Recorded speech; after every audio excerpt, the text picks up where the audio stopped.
Some of you are emotionally attached to people you've never physically experienced in real life. And tonight, we're going to talk about it honestly. Welcome to the quiet storm, where all you need to do is listen. Take a breath with me first. Inhale and exhale. Because this message tonight is not about judging anybody. It's about understanding something deeply, emotionally, that a lot of people go through silently. And that is dating someone in prison you have never actually met.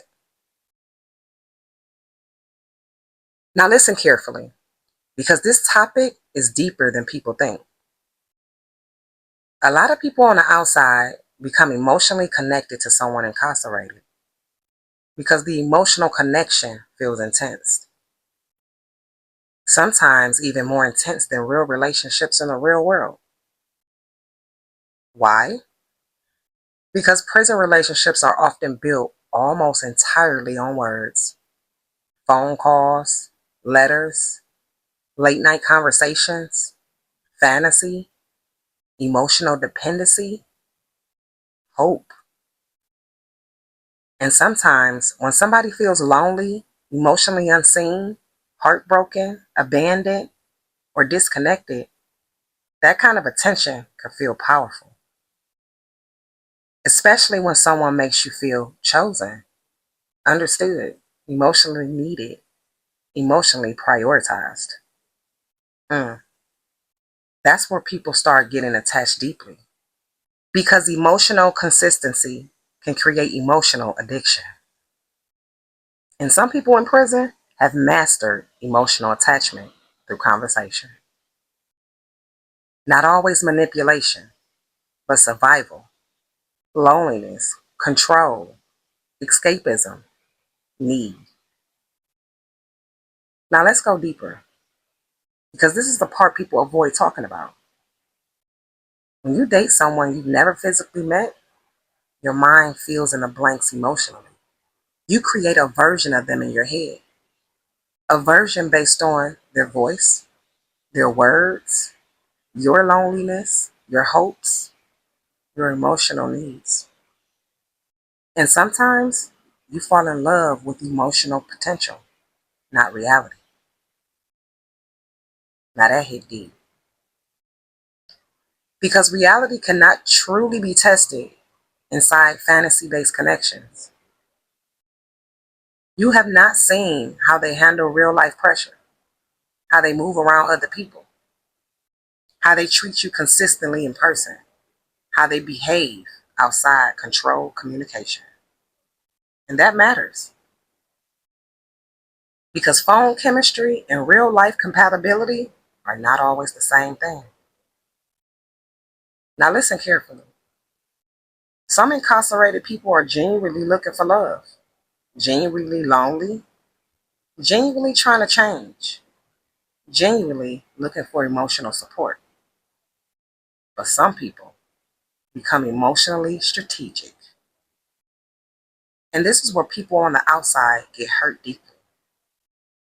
Because when somebody has limited access to the world, they can become very emotionally intense very quickly. They call consistently, need reassurance consistently, want emotional access consistently, need attention consistently. And to somebody lonely on the outside, that can feel like love. But sometimes it's emotional dependency. That's the punchline for tonight. Because real love should not feel like emotional pressure 24/7. And some people slowly lose themselves in these situations. Now their entire mood depends on a phone call. Now their entire emotional state depends on whether somebody called. Now they feel guilty for missing a conversation.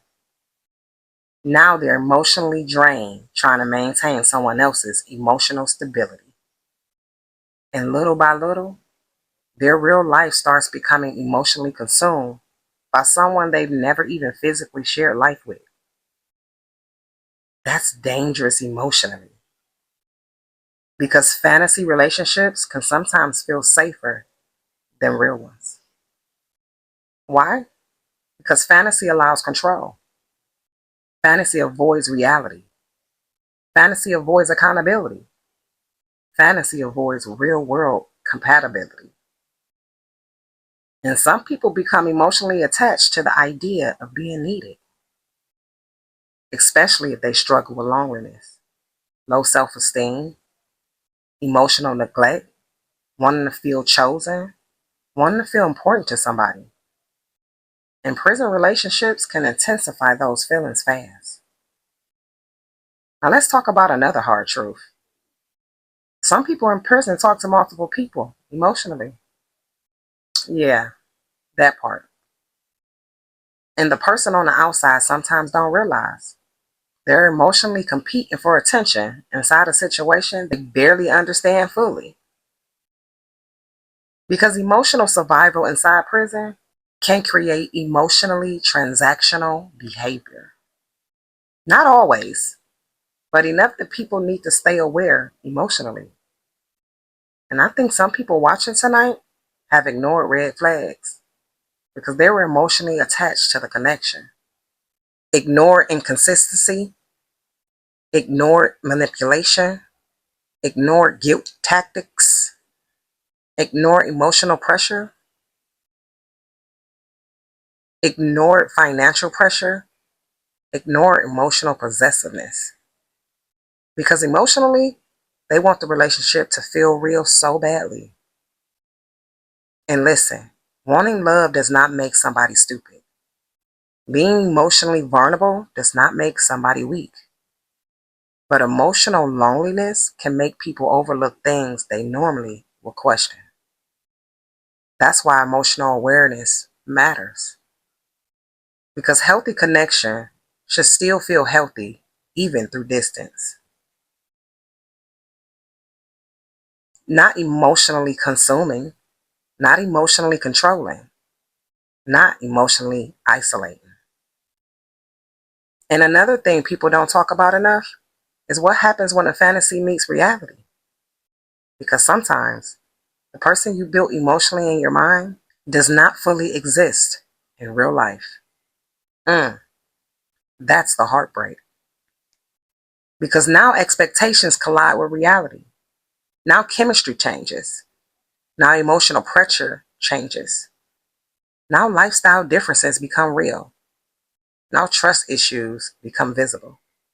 And suddenly, the emotional world you built in your head starts struggling against reality itself. Now listen carefully tonight.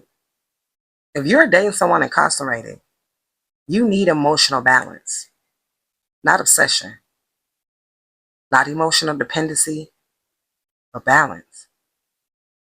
You still need your own life, your own goals, your own peace, your own support system, your own identity. Because losing yourself emotionally for somebody else, whether they're incarcerated or not, will eventually drain your spirit. And some of you needed this message tonight because you've been emotionally carrying relationships that exist more in fantasy than reality. And your spirit feels exhausted. Now take one last breath with me. Inhale and exhale. And just sit with this truth tonight. Real love should bring emotional clarity, not emotional confusion. And no matter how deep somebody speaks to your heart, you still have to protect your emotional reality. Because sometimes people fall in love with the feeling of being emotionally needed while slowly losing themselves in the process. I didn't get to get everything I wanted to get out, so please comment down below and let me know if y'all want a part two, because I got a lot more to say. But before I end this, I do want to say thank you for tuning into The Quiet Storm.